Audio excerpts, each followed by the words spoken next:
तो देखिए एक बहुत अच्छा टॉपिक लेकर अगेन हम मलूका IAS की ओर से आपके सामने अवेलेबल है और टॉपिक बहुत इंटरेस्टिंग है, बहुत अच्छा है। रीजनलिज्म इन इंडिया, अगेन जो आपको इंडियन सोसाइटी के टॉपिक में, सोशियोलॉजी के टॉपिक में आपको कंप्लीटली हेल्प करेगा, कंप्लीटली बहुत अच्छे तरीके से आपके लिए हेल्पफुल होगा। और सारी चीजें हैं जो हमने इसमें देने की कोशिश की है। मैंने इस टॉपिक में सारी चीजें आपको कवर करने की कोशिश की है और इसलिए ताकि जो हमारे स्टूडेंट्स हैं, जो मेरे अपने स्टूडेंट्स जो मलूका IAS में पढ़ते हैं और ऐसे बच्चे जो कि आउटसाइडर से हमें देख रहे हैं, तो कम से कम उन्हें एक पूरा टॉपिक मिलने लग जाए। तभी हम इस तरीके की चीजों को हमने स्टार्ट किया। साथ ही साथ हमने क्वेश्चन देने की जो एक ट्रेडिशन, एक प्रथा है, हमने उसकी भी शुरुआत की है। तो हम कंटिन्यूसली इसे अपडेट कर रहे हैं एंड आप भी कंटिन्यूसली प्लीज इन वीडियोस को लाइक करें, है ना। और जो भी आपके कमेंट्स हैं वो जरूर दें, क्योंकि बहुत एफर्ट्स कर रहे हैं हम इनके लिए। सो रीजनलिज्म इन इंडिया, जिसे हम क्षेत्रवाद कहते हैं, ओके। तो क्षेत्रवाद क्या है? तो देखिए क्षेत्रवाद, जब भी हम कम्युनलिज्म लेते हैं या रीजनलिज्म जैसे टॉपिक्स लेते हैं, तो हमें हमेशा लगता है कि ये एक नेगेटिव कॉन्सेप्ट है, जबकि ये प्योरली सिर्फ और सिर्फ नेगेटिव कॉन्सेप्ट नहीं है, पॉजिटिव भी है ना। लेकिन क्या है ना कि इंडिया में चाहे आप कहिए कि लोग उतने एजुकेट नहीं है या एजुकेट है तो उनका मेंटल अपग्रेडेशन उतना नहीं, उनकी मेंटालिटी उतनी अच्छी नहीं है, इतनी अवेयरनेस नहीं है शायद। इस कारण से ये जो कॉन्सेप्ट है हमारे यहाँ निगेटिव कॉन्सेप्ट में कहीं ना कहीं कन्वर्ट हो जाते हैं, समवेयर ऐसा होता ही है ना। तो आप देखिएगा रीजनलिज्म एक्चुअली देखा जाए तो जब हम अपने रीजन मतलब क्षेत्र, है ना, जब हम वहां की समस्याओं को, वहां के प्रॉब्लम्स है, कुछ इश्यूज है, चैलेंजेस है, कुछ कमियां है वहां पर, तो जब उनको फ्रंट में लाकर उनके ऊपर बात करते हैं तो एक्चुअली दैट इज एक पॉजिटिव रीजनलिज्म। बट निगेटिव जब उनके चलते हम अपनी इंडियन जो इंटेग्रिटी है, समझ रहे हैं, या जो हमारी यूनिटी है, जब हम उसको हिट करते हैं, मतलब जब हमें लगता है कि हमारे रीजन या हमारे क्षेत्र की बातें या उनकी डिमांड्स पहले पूरी होनी चाहिए और हमें अपनी कंट्री से कोई लेना देना नहीं होता, तब जाकर हम उसे एक नेगेटिव रीजनलिज्म में कन्वर्ट कर देते हैं। और आप देख लीजिए कि यहाँ पर आपको पूरी जो डेफिनेशन दी गई है कि regionalism refers to the expression of a shared sense of identity and purpose among people within a specific geographical region, often characterized by unique language, culture, and traditions. In a positive sense, regionalism fosters a sense of brotherhood and unity among people, encouraging them to protect their region's interest. Same जो मैंने आपको बोला कि एक negative और दूसरा positive है, and promote its welfare and development.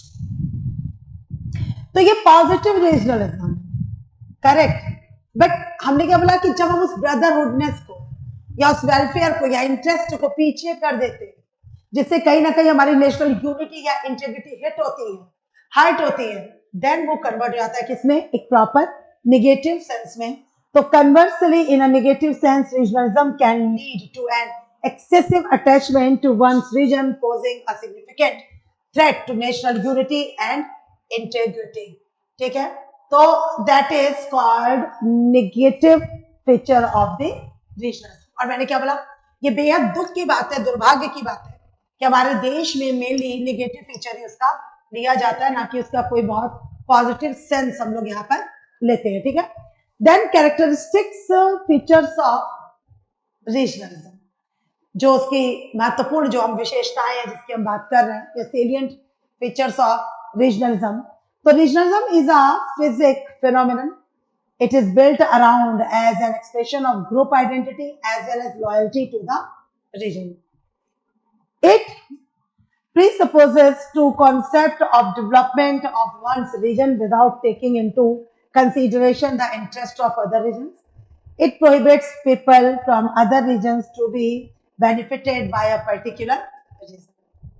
तो हम जब अपने ही रीजन की बात करते हैं, उसके बेनिफिट की बात करते हैं, उसके वेलफेयर की बात करते हैं, उसके इंटरेस्ट की बात करते हैं, और बाकी रीजन से या क्षेत्रों से हमारा कोई लेना देना नहीं होता है, तो बेसिकली ये कहीं ना कहीं फीचर शो करता है कि रीजनलिज्म का अपना एक क्या फीचर यहाँ पर है। Okay, correct.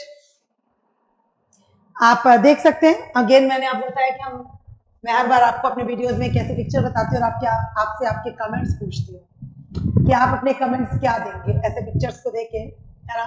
तो आप देखिए और बताया करिए, ऐसे कमेंट्स दिया करिए कि हम डिलिबरेटली आपके लिए शो करते हैं, है ना, ताकि आप इनको देखिए, थोड़ा आपको अच्छा भी लगे, एंटरटेनिंग भी हो, एंड साथ ही साथ अपने कमेंट्स भी आप यहाँ पर दे सके, ठीक है। Okay, so history of regional movements in India. तो देखिए, आपको पता है कि मोस्ट ऑफ द इस तरीके की जो चीजें हैं, जो उसका सीड बेसिकली डाला है वो ब्रिटिशर्स ने डाला है। तो इंडिया एक ऐसा कंट्री, मैंने पहले भी वीडियोस बनाए जिसमें मैंने बताया कि डाइवर्सिटी के बारे में, कि India is a land of diversity. तो डाइवर्सिटी हमें तो पता है कि अलग अलग कल्चर्स हैं, अलग अलग कल्चरल पॉकेट्स है ना, अलग अलग रिलीजन्स है, कास्ट है, क्रीड है। तो हम तो सालों से इसी तरीके से रहते चले आ रहे हैं, है ना, सालों से इसी तरीके से रहते चले आ रहे हैं। बट वही चीज है कि ब्रिटिशर्स आए और उन्होंने अपने वेस्टेड इंटरेस्ट के लिए, तो उन्होंने इंडिया में फूट डालो और राज करो, डिवाइड एंड रूल की जो पॉलिसी खेली, उसी में से एक इम्पैक्ट पड़ा रीजनलिज्म को लेकर। तो ओरिजिन इन कॉलोनियल एरा हुआ अगर आप बात करेंगे, and movements in southern India, खासतौर से जो द्रविड़ा मूवमेंट हुआ 1940s में, तो नॉन ब्राह्मण movement that started in the present day Tamil Nadu. तो ऐसे सारे मूवमेंट्स, ऐसे सारे जो इंसिडेंट्स थे, इन्होंने भी प्रॉपरली हमारे यहाँ पर रीजनलिज्म को बर्थ दिया। और उसके बाद इसी तरीके के जो डिमांड्स हैं सेपरेट स्टेट को लेकर, जैसे कि आपको पता है कि जो आंध्रा रीजन है, उसे सबसे पहले लैंग्वेज के बेस पर, है ना, अपनी डिमांड रखी कि हम अलग होना चाहते हैं क्योंकि हमारी लैंग्वेज उनसे मेल नहीं खाती है। 1950s और 60s में India witnessed mass mobilisation for the demands of statehood, and Potti Sri Ramalu separated, है ना, sorry, spearheaded the revolt for the separate state of Andhra in 1954. His eventual death triggered the wave of political regionalism in India. तो हम कभी अपने आप को language के दम पर बांटते हैं, कभी कास्ट के दम पर बांटते हैं, कभी क्रीड के दम पर। जो मेन बेस होता है रीजनलिज्म का, हमेशा याद रखिएगा, वो लैंग्वेज होती है। ऑलवेज वो जो होती है वो लैंग्वेज ही रहती है, जब भी हम बात करते हैं वो लैंग्वेज ही होती है। और उसके बेस पर हमें लगता है कि हम एक दूसरे से बहुत ही अलग हैं, वो चीज है। फिर वही है establishment of state reorganisation committee. तो एक ये भी हुआ काम कि हमारे यहाँ पर एक रीऑर्गेनाइजेशन कमेटी को बेसिकली मेंटेन किया गया, और उसका काम ही यही था। और इस तरीके से देख लीजिए, revolts for separate states all across India resulted in the formation of the States Reorganization Committee headed by Faisal Ali. It recommended reorganization of Indian states on linguistic lines, thus reinforcing the regionalist tendencies. ठीक है? And major changes in the 21st century. The decade of 2000 witnessed vigorous movements for the creation of separate states due to a rising sense of regional deprivation. तो उसमें mainly आप देख सकते हैं कि Chhattisgarh out of Madhya Pradesh, Jharkhand out of Bihar, and Uttarakhand out of Uttar प्रदेश।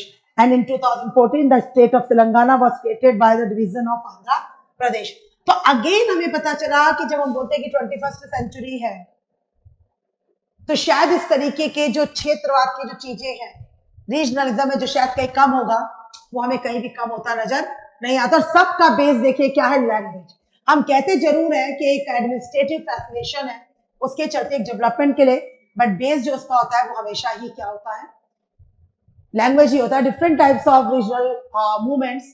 तो एक बार आप ये देख लीजिएगा, देख लीजिए, separatism, demand for full statehood, ठीक है, demand for autonomy, son of the soil concept. हमारी कंट्री में son of the soil concept भी है, जिसे मिट्टी का पुत्र कहा जाता है या भूमि पुत्र कहा जाता है। और जिसके लिए हम एक कोटेशन भी देते हैं, जननी जन्म भूमिश्च स्वर्गादपि गरीयसी। तो जननी जन्म भूमिश्च स्वर्गादपि गरीयसी। तो एक जननी, एक हमारी मदर, और एक हमारी जन्मभूमि, जैसे हम मदर लैंड कहते हैं। तो एक हमारी जननी और एक हमारी जन्मभूमि। तो यही दो ऐसी जगह है, ऐसे मदर तो एक पर्सन है, मतलब एक ऐसी, लेकिन उसके चरणों में भी एक ऐसी जगह है कि जहां पर हम कहते हैं स्वर्ग का निवास होता है। तो ये वाला जो कॉन्सेप्ट है, जिसे हम son of the soil concept कहते हैं, ये भी लोगों के अंदर बहुत जबरदस्त तरीके से काम करता है। भले वो माइग्रेट हो जाते हैं, कहीं और काम करते हैं, लेकिन फिर भी उनका जो अटैचमेंट है, जो उनकी अपनी फीलिंग है, जो उनकी अपनी एक सेंसेशन है, वो कहीं ना कहीं अपने रीजन से जुड़ा रहता है, और वो भी कल को निकलकर नेगेटिव वे में आता है। तो जैसे कि आप देख लीजिए कि son of the soil concept, यहाँ पर मैंने कुछ एग्जाम्पल्स आपको दिए हुए हैं, है ना। तो आप देख लीजिए इस तरीके से, है ना। तो आप इसको पढ़ें, इसका जो है यूज करें। Factors that lead to regionalism in India, geographical factors है ना। तो हमें लगता है कि हम सब एक दूसरे से अलग हैं, हम रेसेस के बेसिस पर अलग है, कास्ट के बेसिस पे अलग है, कल्चर के बेसिस पे अलग है। हिस्टोरिकल एंड कल्चरल फैक्टर्स हैं हमारे यहाँ पे।